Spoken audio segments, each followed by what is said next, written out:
Hello, my soul brothers and soul sisters. This is the Ron Smith Investigate Show, where we change the real from fake, the fact to fiction, and give you the winner's edge. And today we might even turn your water into wine. Our special guest is Renica Latif Smith, and she has Renica Latif Consulting. I had to make sure I get that correctly. How you doing, Renica? I'm good. How are you? Very well, very well. You know, we're gonna jump off on the deep end today because Okay. I am gonna talk about with you dating, which is that's like going to a minefield right there. But one of the things that I know, I've been married over 42 years, so basically, I know the dating scene has changed tremendously. Even and most of the time, I get my information now from reality TV. So if it's the Wild Wild West on reality TV, give me a kind of picture of what's out there today. When I was out dating, I maybe had brought flowers, arranged the time that I was going to pick up the date, and we either went to a dinner or a movie. After the show, I might try to get a kiss and then walk her to a door and try to get a commitment to see me again, especially if I've been on my best behavior. So, what has changed since then? And this was in the 80s, by the way. That's the last time I was trying to date someone. Okay, so I want to preface this. This is my personal views and opinions about dating. They may change in the next year and a half. They've changed over the years. Based on your example alone, I'm going to tell you what's not going to happen. You're not picking me up. You wouldn't know where I live. Okay. We probably have multiple conversations before we would have even went out. And I'm going to explain to you why these things over the years, especially since the 80s, even then I still will question how you dated. Safety is a big concern for someone like me. I've had some interesting experiences with strangers that have always had me very on guard about knowing where I live, pretty much even what I drive. Mm-hmm. Sometimes some people go as far as to get there's different numbers you can get that's outside of your real phone number to even give out. So much variables happen in order for a first date to even take place. Okay. So for me, there are different avenues to date. There's online dating, all that type of thing. But let's just say I met a guy in person. If I met him in person, of course, I see he is who he says he is outside of online dating, where the picture could be from college. So he might not even look how he's supposed to be looking present day. Right. We would have a few conversations and we would meet out in public, and dinner is great. The problem with that is sometimes men don't do like what your example was, get a commitment for a second date. That doesn't really happen. Unfortunately, sometimes even the first date doesn't happen because it's a game of, and maybe it's fear of rejection. So the first dates are prolonged because people are not even communicating well or their intent. During the 80s, there was no online dating. There was no, there was some catfishing, but it's not to the extent of where you use technology. And there was no such thing as speed dating other than that you was a serial dater. So how has technology changed the way you see dating opposed to, since I didn't have the advantage of having technology, only matter of fact, the rotary phone, and I guess before there was the big old brick phone was, and of course I couldn't afford to have that, so that was out of my league. So how have online dating changed over the years? Well, so I have the best of both worlds. So I grew up with a black and white TV.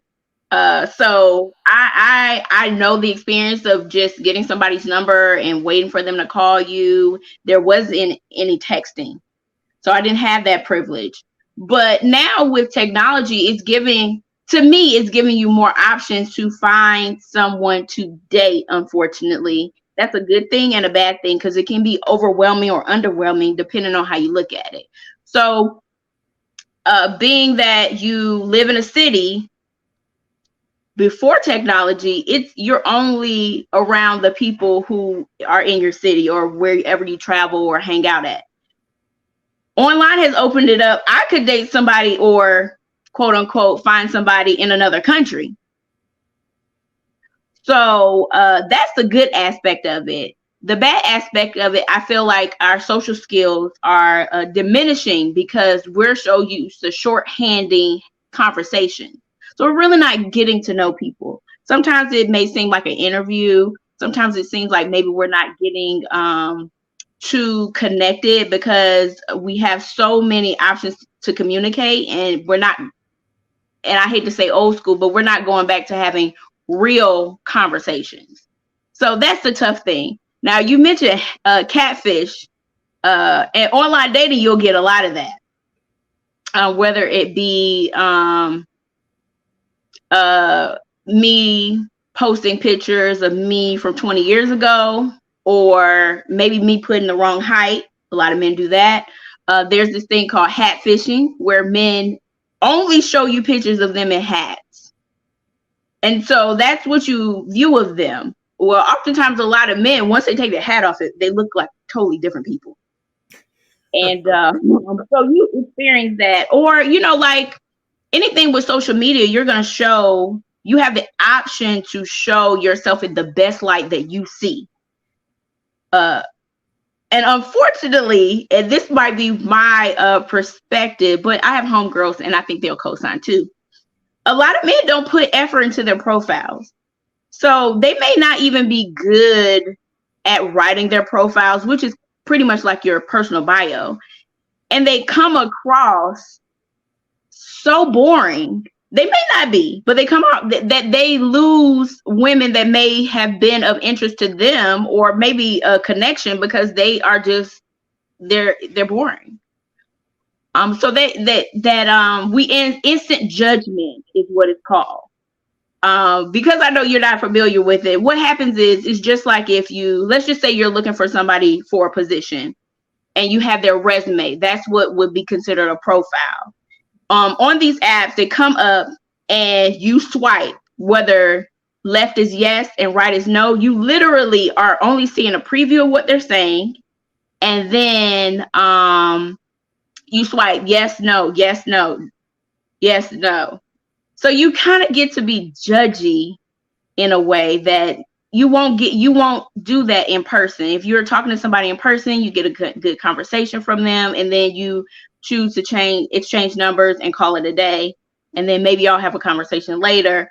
Versus online dating, you get to judge somebody without even hearing them out. So with that in mind, what are some of the key indicators that you know that you will be interested in? And let me, I guess, digress to the point where we know men are not as communicative as women. So naturally, there is a drawback. Now, if a person come online and look too good, is that an indicator as well as a person who cannot articulate themselves? Okay, so it depends on what you mean by too good. So here's the thing. This might be a good pointers for a bit in general. Humor, you can find humor. You can just be honest. You can just be yourself. Sometimes it's the pictures. Sometimes it actually takes a second eye. Maybe a homegirl, maybe a sister, maybe somebody you trust to look at your profile to see, are you even highlighting the things that are cool about you? Then there are some people who lead with their trauma and past dating experiences, and they want to be honest, but sometimes you can be too honest, and that ends up like deterring people. So just like I'm going to give you an example. If it was me, and my profile would be a no. If I say, okay, my name is Renica, I only date men with degrees. You can't have any kids, no cats, no dogs. If you can't hop on one leg, don't even reach out to me. If you've never been here, you're not worth talking to. Leave me alone. Like, those type of profiles exist. I didn't say anything about myself. I've told you what I don't like. Right. And for any sensible person, even if I'm a good person, I just want to lead with, okay, well, I would not be interested in my profile myself. It's not engaging. It doesn't make me want to reach out. Oftentimes people will put they went to HBCU. Well, that is a connection I would have. And that could be an intro to me saying, what HBCU did you go to? Because I went to an HBCU as well. Things that, I guess, conversation starters. I do believe that some people are just not good at online dating, and I think I am one of them. Well, since I had never done it before, I think I'd be pretty good at it. Just because I know how to be engaging and entertaining. Well, you have to get to that, though. That's the thing. You're not having a conversation with me. You're only reading my bio and profile. In order to have the conversation, you have to say yes or no based on what you see alone. How would you be able to navigate that? Well, and that's a good question since, I hadn't done it before. So with that in mind, has that the technology and being able to swipe left or right, has that given you an advantage or disadvantage? I think with my personality, it's giving me a disadvantage. I pay attention to too many details, and that is my downfall. So, if you look at a picture, some people look at a picture and say, oh, nice, the tree in the front, if the tree is in the front of the picture. I'm the person that's looking behind the tree to see who is that lady that's at the table behind the tree to the left. Like, I'm paying too much of attention to stuff. So I'm easily distracted when I have time to look and investigate what's going on. Someone that I meet in person, you have that genuine conversation. You can kind of feel the energy that you can't feel through online dating with technology. Now, the other thing with technology is communication. Let's just say I did match with someone. Ways to communicate. There's so many ways to communicate that I feel like there should be no excuse. It goes beyond having to call somebody's house phone and sending a note with a pigeon. Now you have call, text, FaceTime, video, other video chat apps, social media. There's so many things or ways that you can communicate. So there's no real excuse on my end. So my opinion, that's how I feel. So let's talk about, I guess, have you ever, well, I know you're aware of speed dating. And do you think that's another effective alternative? So this year, I sit down with somebody and you just have a few seconds to. I'm excited. That is a goal of mine this year, to speed date. I think I do well with speed dating. I'm good at asking questions. I'm good at answering questions directly. I think from the ones that I see, you get maybe 3 to 4 minutes to communicate, and then you keep moving on. And then at the end of the night, you decide how that works out with the organizers of the event. I think that will be fun because it gives you, it's similar to, I guess, online dating where you swipe left or right. You still get that brief encounter with that person. However, you get a splash of the face-to-face because you're able to ask the questions right in front of them and see their facial expressions, feel their energy, and then keep it moving. And technically, you're pretty much going on 10 days in one night. Soul brothers and soul sisters, we are talking with Renica Latisse Smith of Renica Latisse Consulting. We're going to take a short break and we can come back and get back into the dating scene.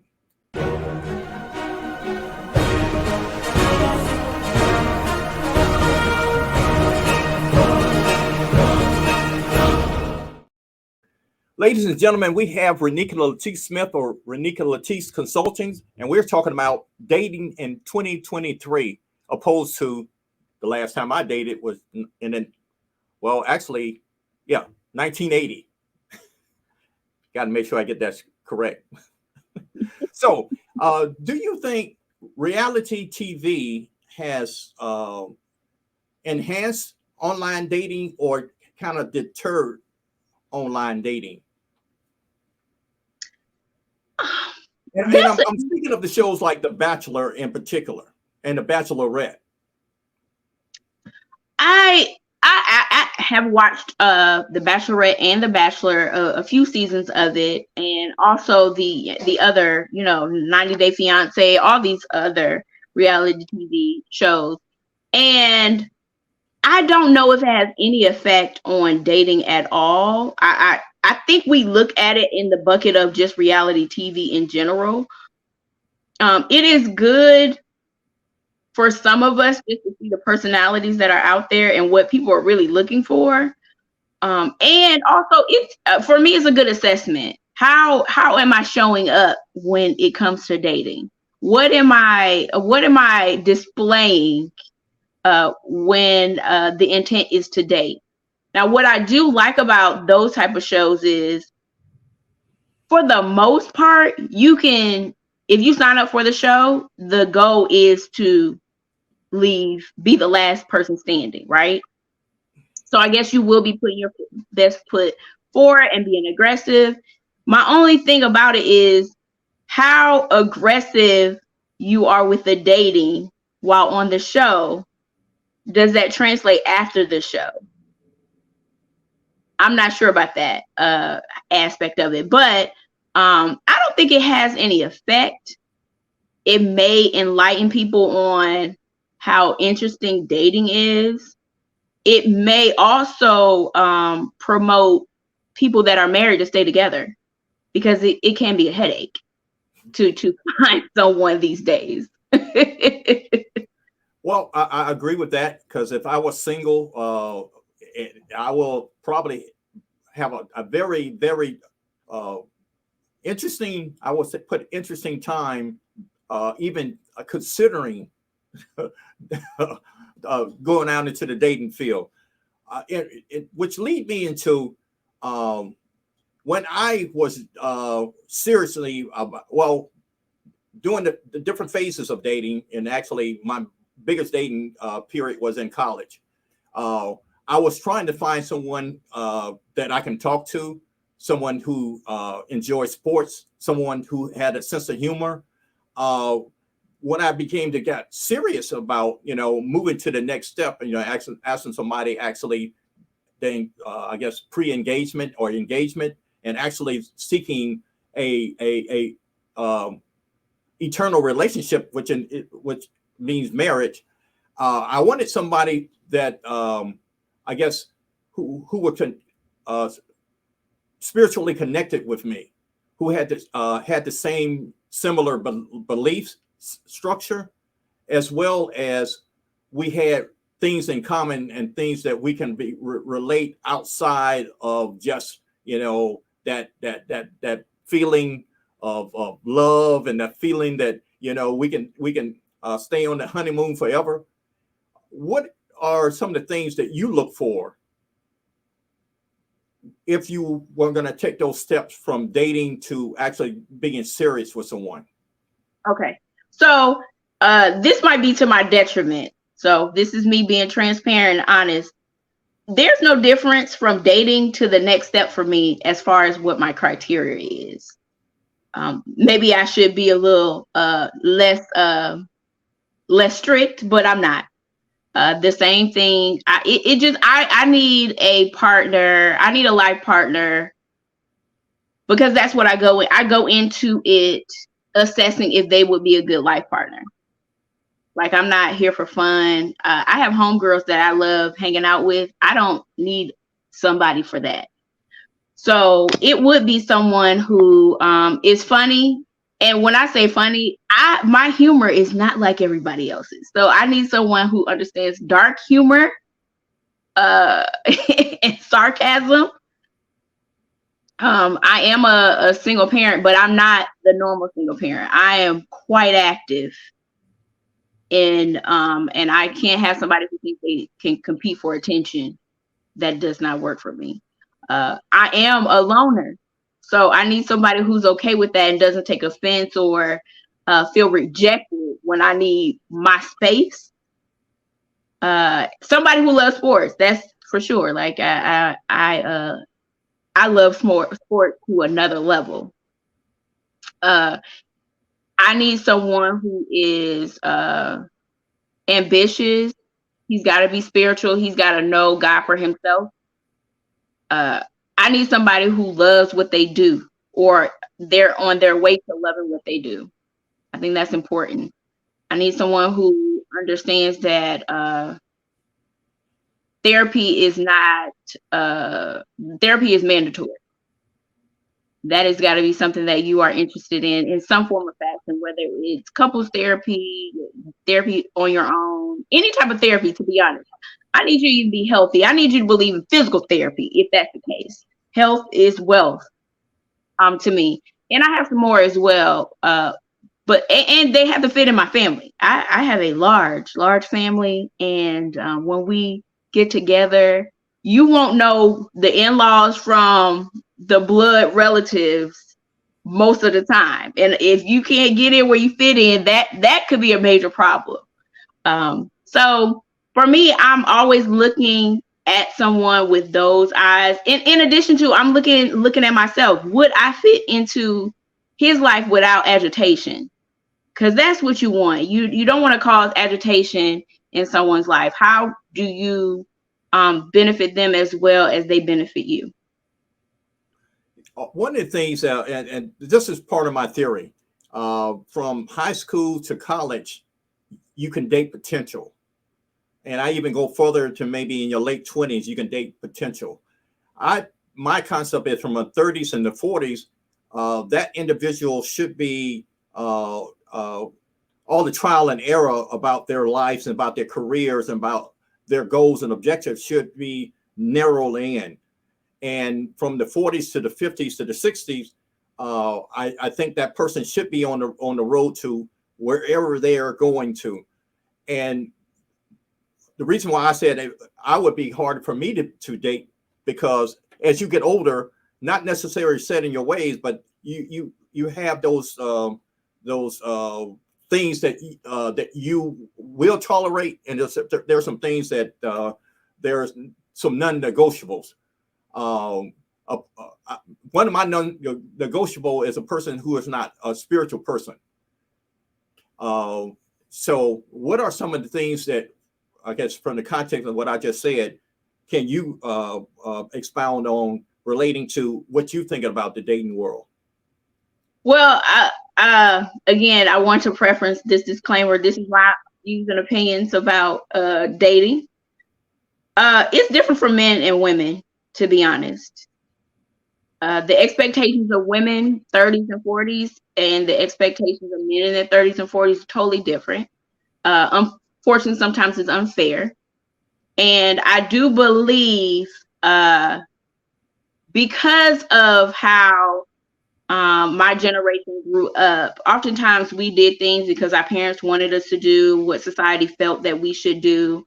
And we didn't get the leeway of finding ourselves in our 20s. We kind of got guided into what society thought we were supposed to do. So well, I'm like going to college. Okay. Some people were forced to go to college or voluntold to go to college. So they went to college. They may or may not have even picked their major, right? So they went into a field, and let's just say in your 30s and 40s, you've had this nice career and realize and have not been happy in it this whole time. So yes, you're stable, but you're unhappy in your career. I wouldn't want to date someone like that. And but if you were unhappy in your career and you decided, I'm a lawyer, I'm an attorney. I still wanted to do that, but I also want to be a stand-up comedian. I feel like that type of person would be somebody I would be more interested in, because that is I understand why you did what you did and what you're trying to do to kind of balance that out. So that's professionally, that's the only thing. Mentally, emotionally, I do believe your 30s and 40s are when you need to take accountability.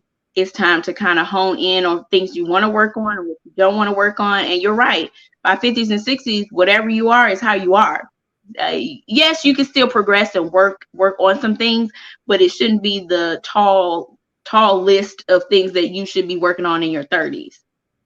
And also, these days, a lot of people are choosing to wait to get married into their 40s and 50s. So dating and relationships and courtships are happening at a different type of pace than they would be in your 20s and 30s. So with that in mind, what would you tell your 16-year-old self about dating?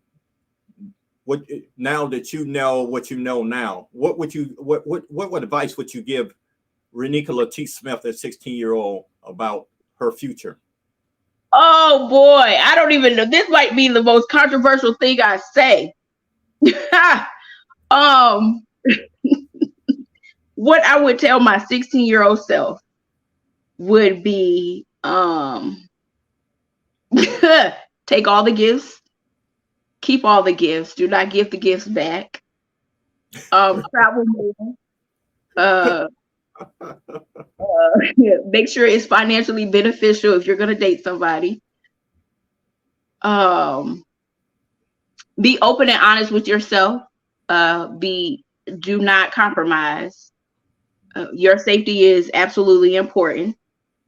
And again, still don't get married until you want to get married. Who cares what society says about when you're supposed to get married or when you're supposed to do what? Nobody has to live the life but you.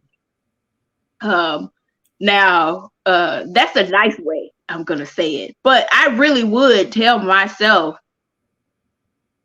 it's not that serious to be committed to someone just for the sake of being committed. You're not even going to remember most of these guys that you really thought you liked anyway. So keep the gift for memory's sake. So I know you mentioned that you're a single parent. What and this is going to be your last question. What advice will you give your child about dating? The advice I would give my child about